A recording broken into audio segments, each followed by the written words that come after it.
have any questions for it? Yes. Cool.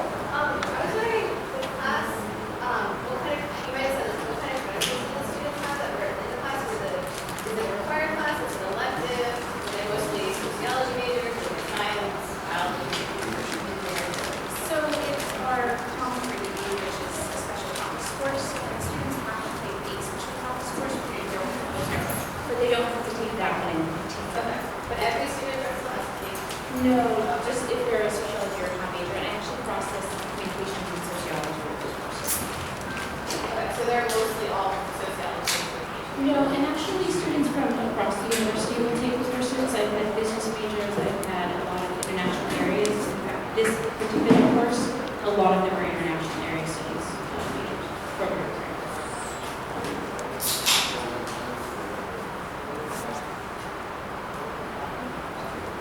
But I mean, I think kind of nursing students. So my question is for Evan. So how does the turtle's color, how does that relate to what kind of color spectrum the predators can see? Yes, so what's interesting is that the terrapin doesn't really have any predator, except as a hatchling stage, in which case they don't develop their color until their second year in the wild. In habitation or domestication, it's within a year because they're pets so much. So they don't develop color until they're a little bit larger, which is an anti-predator mechanism. But it's also interesting that UV coloration in other species is used as cryptic signaling mechanism so that predators can't see it. So in birds, for example, a mammalian predator wouldn't be able to see its UV coloration, but it's too conspecific, it's very hard to analyze to see.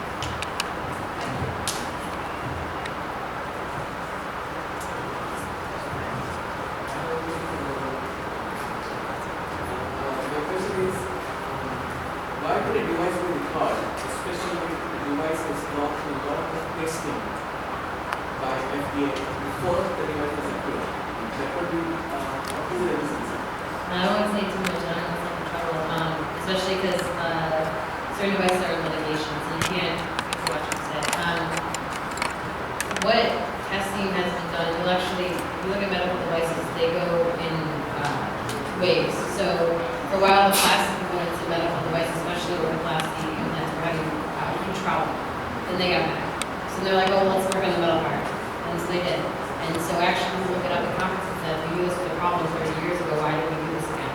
What it comes down to is every patient is different. So what works for me will not automatically work for you. So what we've seen with certain studies that certain devices have worked really well with certain patients.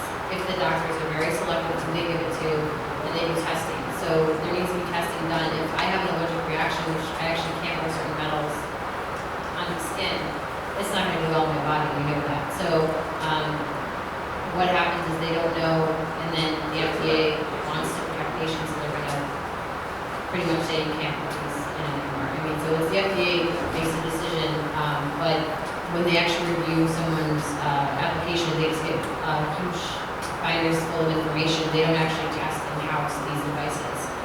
So it's a lot better when outside companies do the work for other companies and do an objective assessment. But even then, there's a difference between clinical studies of 50 patients versus 10,000 patients. So bad things can happen, and then there's 5%, 10% failure. That's bad. So it's a very dangerous game. And if you know those simulations, then chances of device getting probably more because they are not testing on the patients. Yeah. So this is the discussion where another thing I actually brought up was the first airplane done through modeling, which is made. So there's certain fields where modeling has been a great way to do things. We're not there yet to be able to simulate a lot. We're just not there yet, but we're getting there. So that's where me and one of my colleagues are headed down to the FDA to listen to how are we moving forward. So it's not a discussion where the FDA is going to say we want this. They're more saying as a group from the NIH, the NSF, FDA, everyone needs to talk to researchers, companies, what is the best way to move forward. But I don't think modeling will ever be enough for devices going to move. We're always going to do animal testing, we're always going to do bench testing. That's just my thought, but see what happens.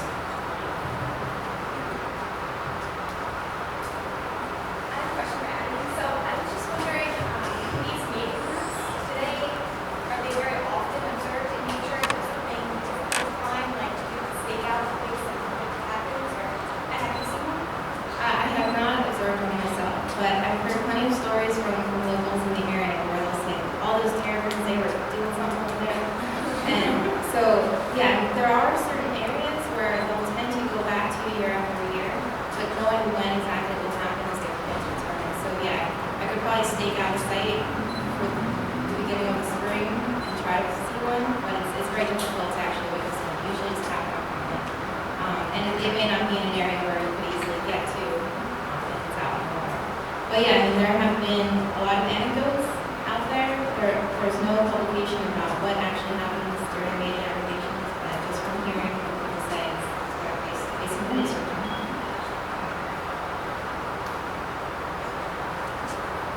I have a question, maybe just for each of you to touch on for a minute.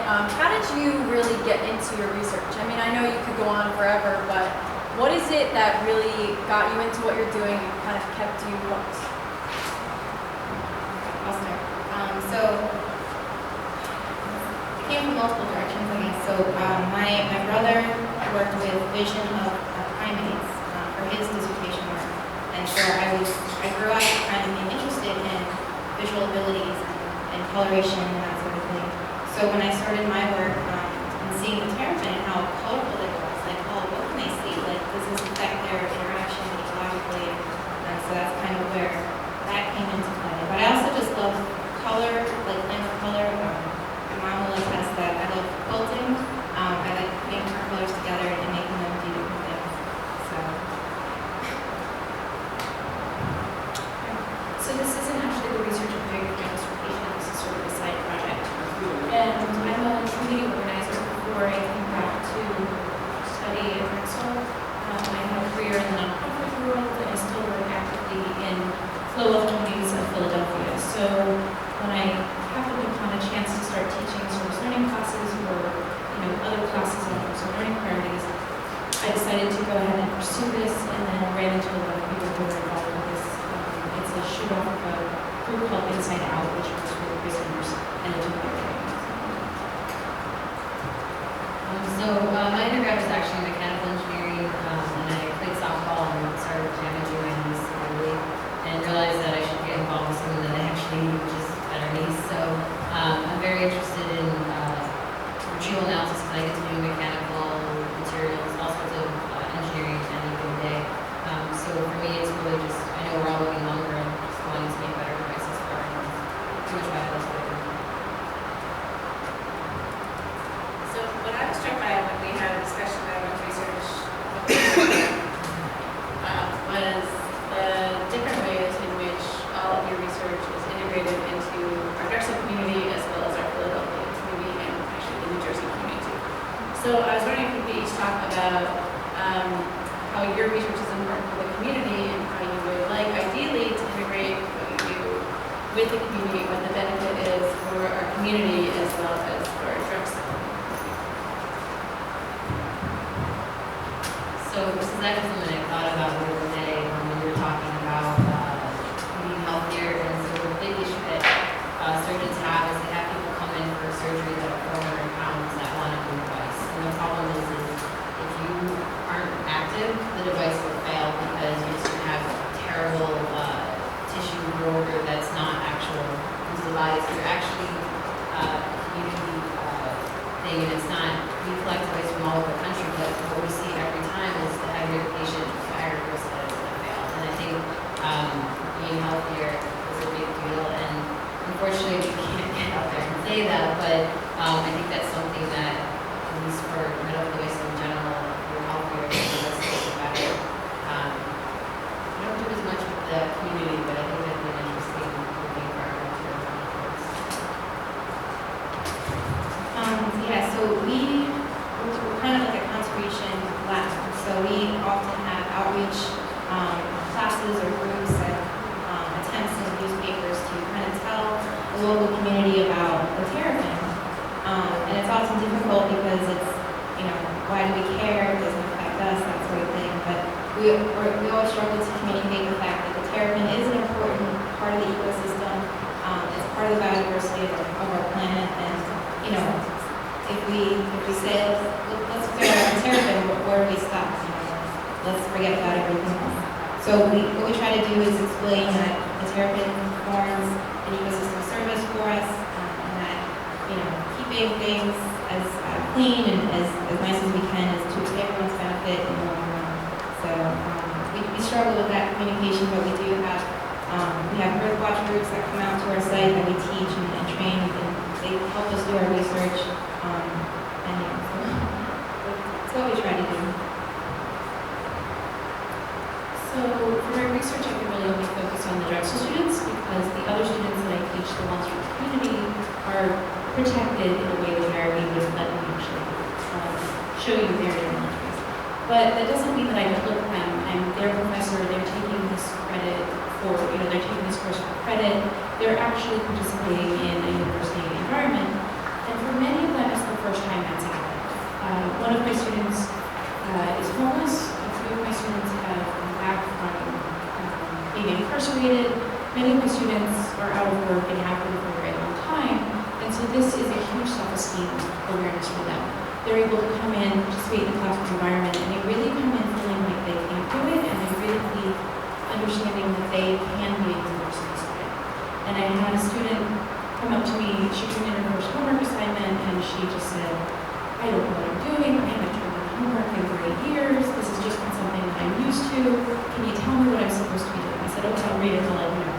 So I came back to class the next week, and I turned to her and said, oh, I mean, that was perfect, that's exactly what I wanted, that's an A, you gave me everything that I needed out of this paper, and she jumped up and hugged me, because this was the first time she had really gotten such a good response from a teacher. And I have another professor in my department who was just talking to me about, he's working in one of the jails in Philadelphia, and a few of the men that he's working with will say, I love this is the best part of my week, I want to just keep coming to your class, I wish we had it every day instead of just 1 day a week. So we do see the difference in the community as well, we're just not really allowed to